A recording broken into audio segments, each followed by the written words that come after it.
जय भीम मेरे सभी साथियों को। आज कुछ राजनीति पे बात करते हैं जो हमारे समाज में राजनीति में दिलचस्पी रखते हैं और जो वर्तमान में राजनीति में हैं, और हम अपने बहुजन समाज के वो लोग जो अभी वर्तमान में राजनीति में हैं उनके बारे में बात करेंगे। तय आपको करना है कि कौन सबसे जुड़ के चलेगा, सबको जोड़ के चलेगा, और कौन बाबा साहेब और तमाम वो लोग जो समाज को जोड़ने का काम किया है, वो लोग उनकी विचारों को आगे बढ़ाने का काम कौन करता है, कौन नहीं करता है। आज की इस वीडियो में आपको यही स्पष्ट तरीके से समझाएंगे। आप लोगों से हाथ जोड़ के निवेदन है कि आप लोग ज़रूर ध्यान से सुनिए और खुद समझिए। 2006 जब बीएसपी के संस्थापक माननीय हमारे काशीराम जी, जिन्होंने बीएसपी की संस्थापक हैं, उनने बीएसपी पार्टी बनाई थी। आज देश भर में पार्टी बीएसपी के नाम से जानी जाती है और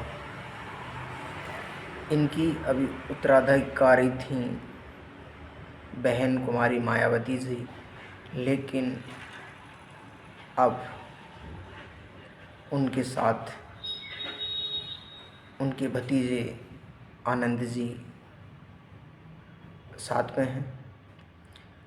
2006 की बात, जब तक 2006 के पहले मान्यवर काशीराम जी थे, तब तक बहुजन समाज पार्टी एक ज़मीनी स्तर पर कार्य कर रही थी, क्योंकि माननीय बीएसपी के संस्थापक काशीराम जी ज़मीनी स्तर पर काम करना चाहते थे, और उनने जब पार्टी बनाई तभी से लेकर जब तक वो जीवित रहे, तब तक उनने अपने बहुजन समाज के लिए दिल और दिमाग से अपना काम बखूबी निभाया। उन्होंने अपने समाज को बढ़ाने के लिए दिन रात मेहनत की। जब शुरुआत में मान्यवर काशीराम जी ने हज़ारों किलोमीटर साइकिल चलाकर बीएसपी का प्रचार किया, एक वोट एक नोट,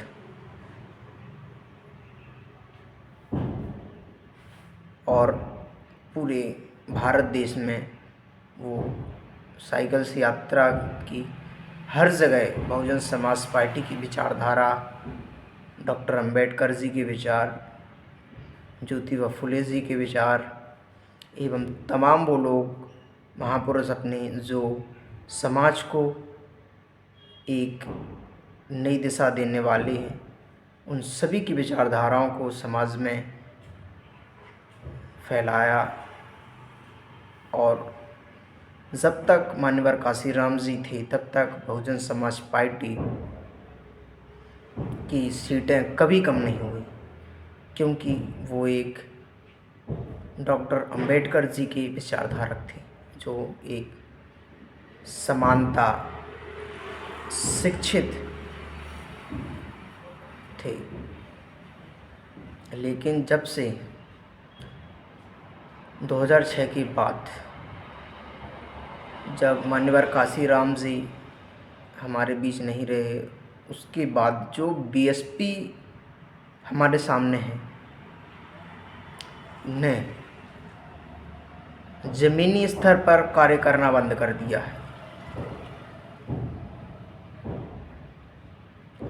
ना ही बहन जी ज़मीनी स्तर पर काम कर रही हैं, ना ही 2006 के बाद उन्होंने कभी किया है।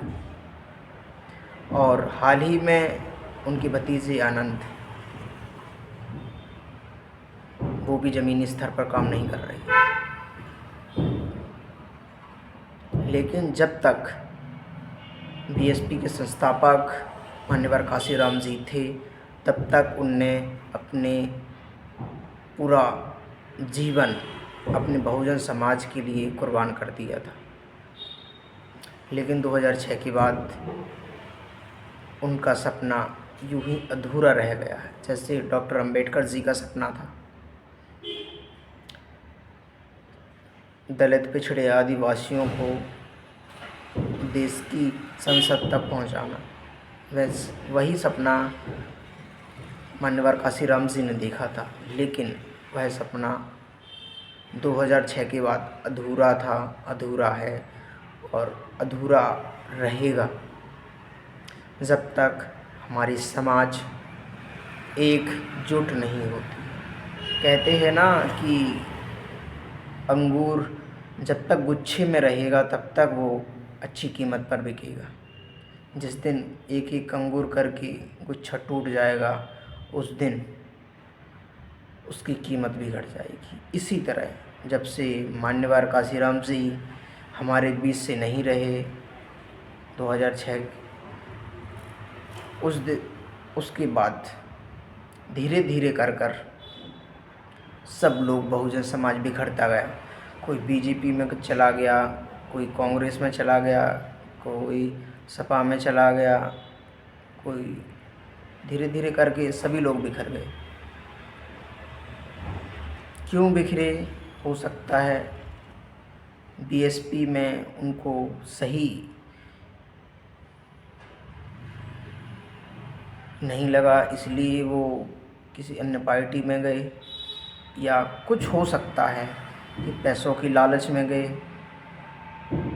कुछ हो सकता है जो SC/ST की अदर समाज जैसे OBC हुई, जनरल कैटेगरी के हुए, वो लोग हो सकता है कि अपनी दूसरी समाज में जुड़ना चाहते थे, दूसरी पार्टी में जुड़ना चाहते थे, वो दूसरी पार्टी में चले गए। ऐसे ऐसे करके तमाम लोग धीरे धीरे बीएसपी टूटती जा रही है। और आजकल कुछ थोड़े बहुत विधायक सांसद हैं बीएसपी के। उसके बाद अब धीरे धीरे कर पार्टी बनती जा रही है। जैसे कि चंद्रशेखर ने बनाई है एक आज़ाद समाज पार्टी। बीएसपी का साथ छोड़ के कुछ लोग चंद्रशेखर के साथ चले गए।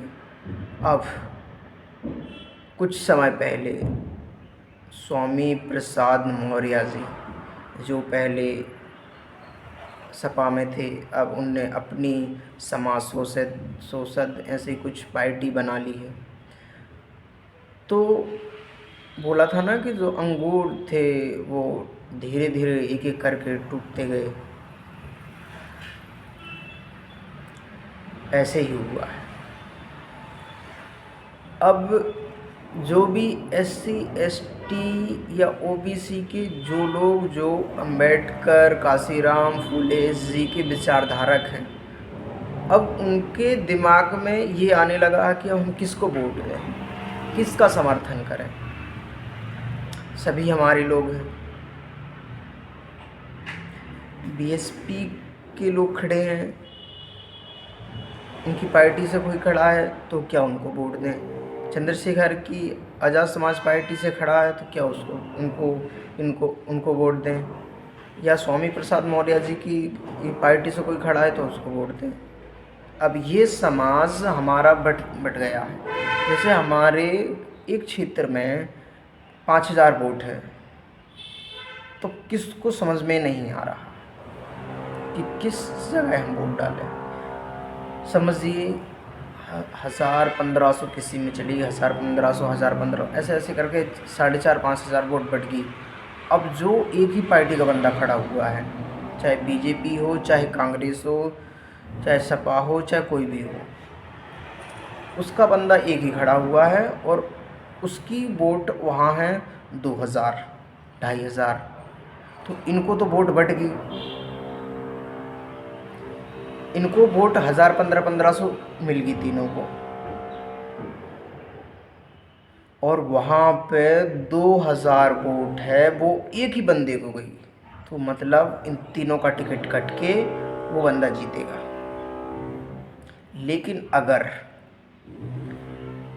तीनों मिलके एक बंदे को खड़े करते तो 5000 वोट सिर्फ एक ही को मिलती। हाँ, हो सकता है कुछ 1500 वोट कट जाए, फिर भी 4000 वोट एक जन को ही मिलती और वो सांसद या विधायक होता। लेकिन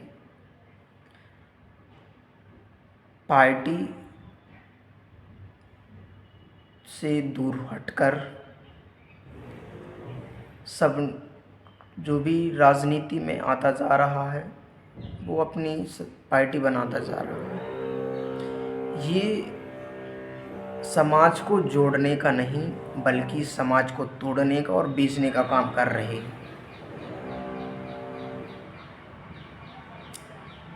बीएसपी है वो चंद्रशेखर के साथ नहीं है, चंद्रशेखर है बीएसपी के साथ नहीं है, स्वामी प्रसाद मौर्य है वो बीएसपी के साथ नहीं है।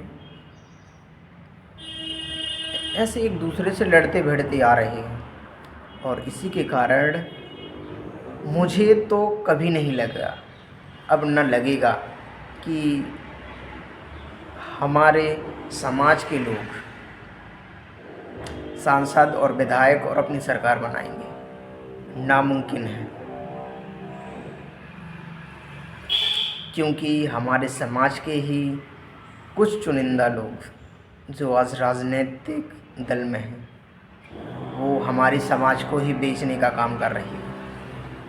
चंद पैसों के लिए, टिकट के लिए अपना ही समाज बेच रही है।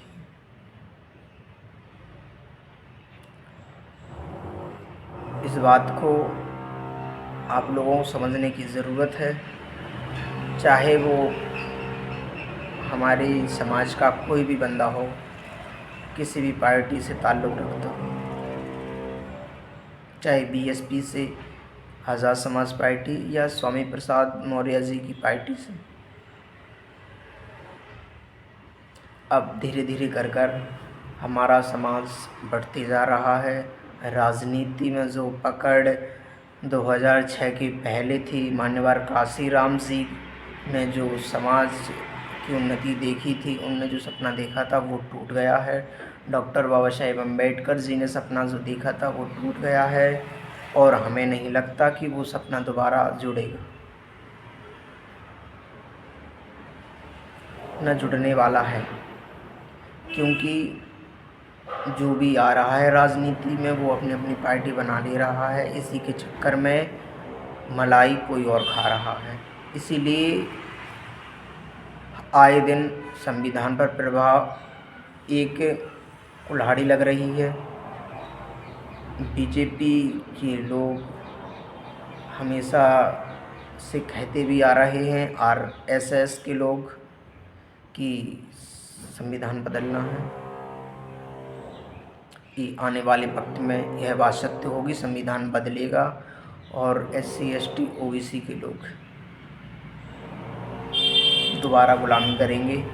ये आज लिख के ले लो, अगर समाज एकजुट नहीं हुआ और समाज के लिए पार्टी अलग अलग बनेगी, समाज टूटेगा और आने वाले वक्त में हम गुलाम ज़रूर बनेंगे जैसे पहले थे। 85% 15% का गुलाम रहेगा। 1585 का नारा यूं ही बीएसपी के संस्थापक ने यूं ही नहीं दे दिया था। बस इस बात का ध्यान रखना है कि आने वाले समय में हम गुलाम बनेंगे। अगर आपने सबको एक नहीं किया तो सब पार्टी छोड़ो, एक पार्टी रहने दो, जिससे कि आप सभी समाज के लोग राजनीति में अपना हक अधिकार मांगने के लिए आगे आए। बहन जी, आप पूर्व मुख्यमंत्री हैं, पूर्व मुख्यमंत्री थी, लेकिन तब थी जब मान्यवर काशीराम जी थे, क्योंकि उनने ज़मीनी स्तर पर बहुत काम किए थे। उनका एहसान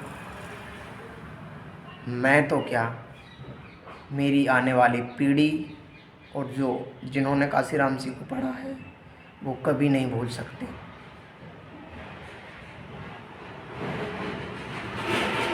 और आज अगर हम एक साथ नहीं रहेंगे तो धीरे धीरे कर समाज बिक जाएगा, जो अभी वर्तमान में बिकता आ रहा है 2006 के बाद। क्योंकि जैसे काशीराम जी थे, जैसे डॉक्टर अंबेडकर जी थे, फुले जी थे, वैसे अब मुझे नहीं लगता कि कोई है।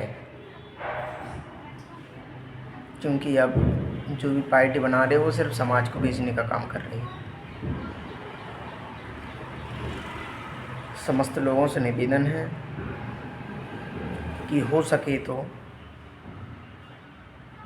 तीनों को इकट्ठा करें, एक पार्टी के साथ लड़ें और सिर्फ 85% को ही सीट दें और किसी को नहीं। संविधान बचाना है तो हमें एकजुट रहना पड़ेगा। अगर आपको थोड़ी भी मेरी अच्छी बात लगी हो तो निवेदन करता हूँ कि आप लोग ये वीडियो शेयर करें, और हो सके तो स्वामी प्रसाद मौर्य जी को, बहन कुमारी मायावती जी को और चंद्रशेखर जी को, तीनों को ये वीडियो पहुंचा दें। जय भीम, जय संविधान।